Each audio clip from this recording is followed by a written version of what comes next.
नमस्कार। आज हम बीएड द्वितीय वर्ष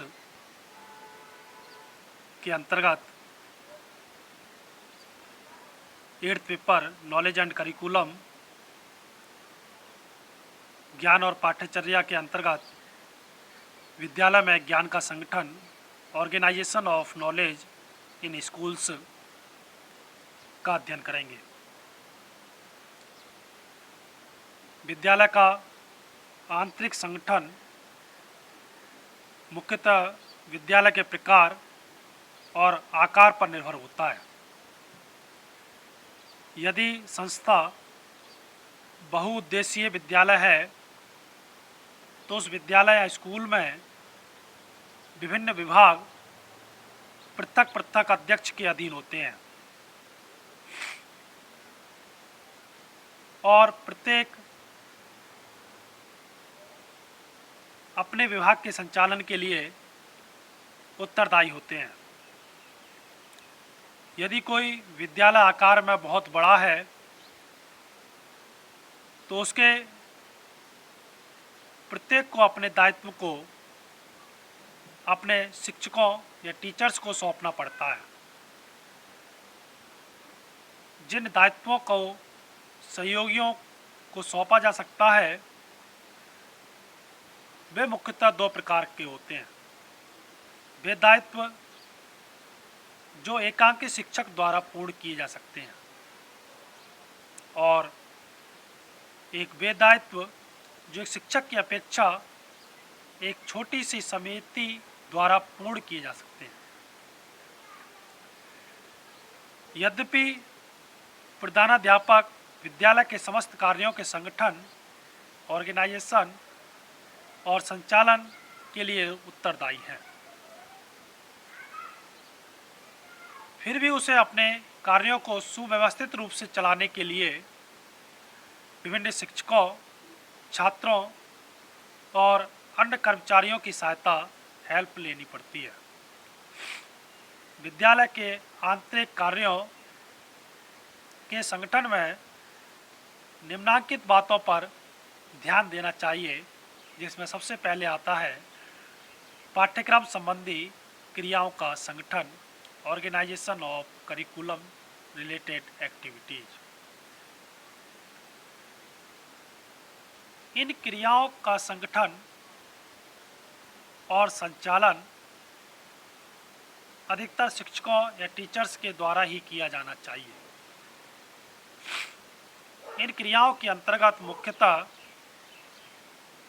निर्देशात्मक कार्यक्रम में जो क्रियाएं की जाती हैं इसके संगठन और संचालन के लिए विद्यालय के निम्न कमेटियां बनाई जाती हैं, जैसे पाठ्यक्रम समिति, करिकुलम कमेटी, पाठ्यपुस्तक समिति, टेक्स्ट बुक कमेटी, परामर्श समिति, कंसुलेशन कमेटी, परीक्षा समिति, एग्जामिनेशन कमेटी। जिसमें सबसे पहले पाठ्यक्रम समिति या करिकुलम कमेटी, इसमें विभागीय अध्यक्षों को स्थान दिया जाना चाहिए। यही समिति विभिन्न विषयों के कोर्सों की रूपरेखाओं की पूर्ति, शिक्षण विधियों, टीचिंग मेथड्स आदि का निर्धारण करेगी।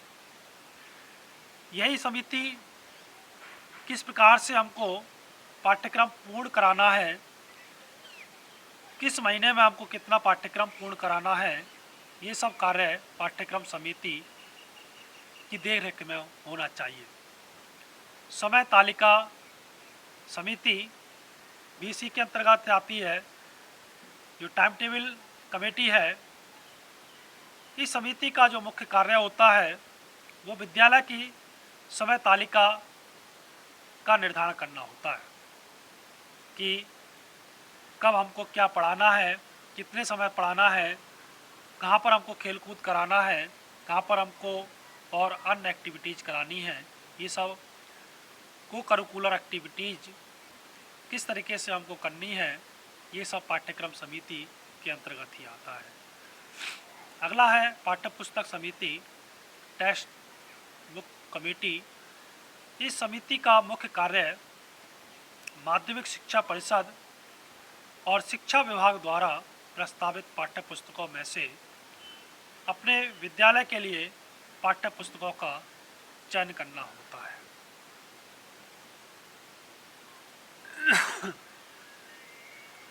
परामर्श समिति, कंसुलेशन कमेटी। इस समिति का मुख्य कार्य बालकों का पथ प्रदर्शक करना होता है।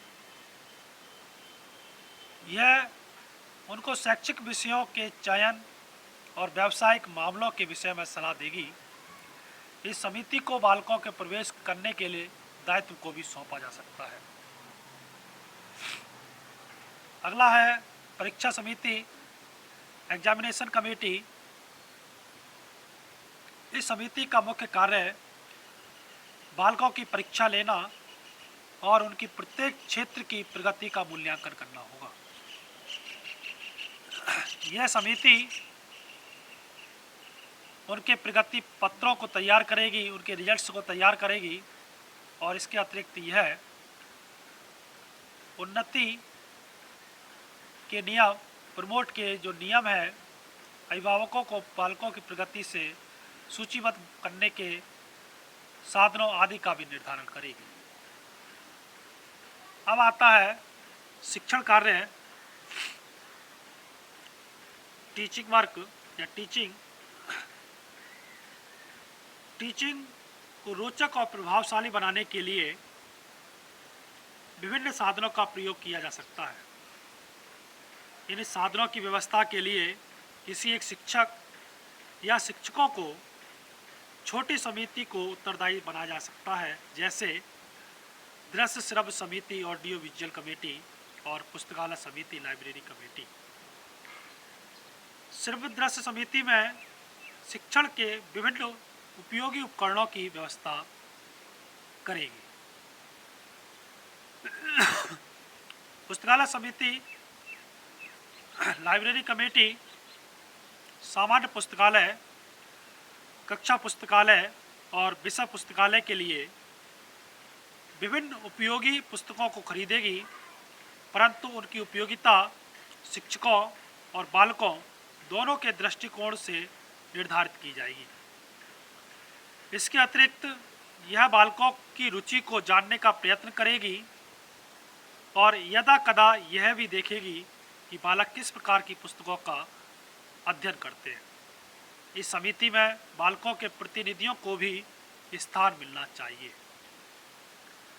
अगला आता है विशेष शैक्षिक कार्यक्रम, स्पेशल एजुकेशनल प्रोग्राम। प्रधानाध्यापक को प्रतिभाशाली और मंद गति वाले छात्रों के लिए भी शैक्षिक कार्यक्रमों या एजुकेशनल प्रोग्राम की व्यवस्था करनी चाहिए। ऐसा अनुमान लगाया जाता है कि विद्यालय में 15 से 20% छात्र प्रतिभाशाली होते हैं, अतः इनके लिए विशेष शैक्षिक कार्यक्रमों की व्यवस्था की जानी चाहिए। प्रमुख विषयों में उन्नत पाठ्यक्रमों का प्रावधान और पाठ्यक्रम में अनुसंधानात्मक और समस्या मूलक स्थितियों को स्थान प्रदान करना और विशेष शिक्षण कार्यक्रमों का आयोजन करना। मंदगति वाले छात्रों के लिए भी विशेष शिक्षण कार्यक्रम की व्यवस्था करनी चाहिए। सर्वप्रथम उनकी कमी के कारणों को जानने की व्यवस्था की जाए। इसके बाद उनके लिए विशेष योग्यता वाले शिक्षकों जो कि उपयुक्त शिक्षण विधियों, विशेष शिक्षण सामग्री आदि की व्यवस्था की जानी चाहिए। अगला आता है पाठ्यक्रम सहगामी क्रियाओं का संगठन, ऑर्गेनाइजेशन ऑफ करिकुलम एक्टिविटीज।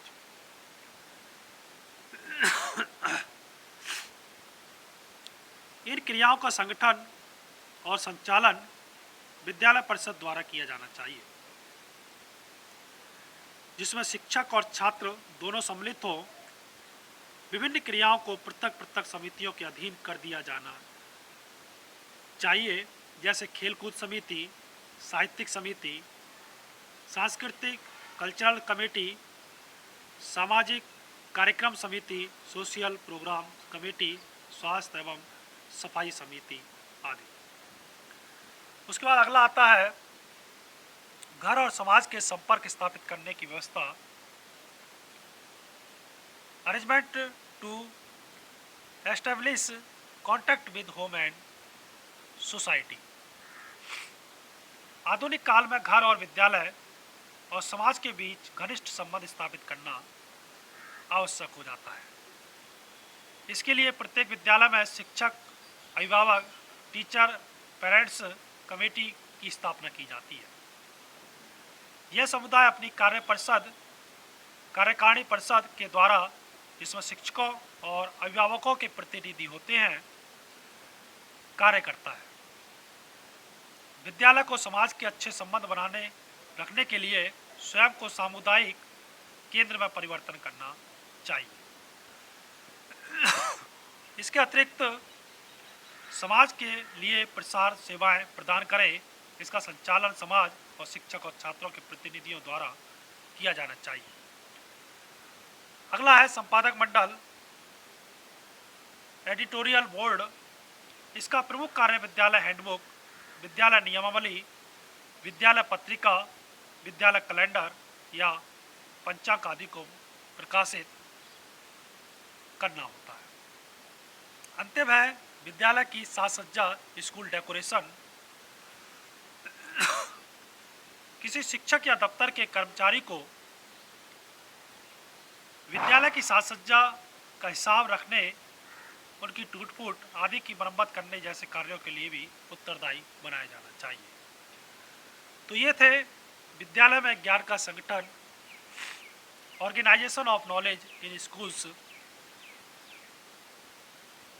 कल हम अध्ययन करेंगे विद्यालय सत्र का प्रारंभिक कार्य, स्कूल सेशन, प्रिलिमिनरी प्रोग्राम। धन्यवाद।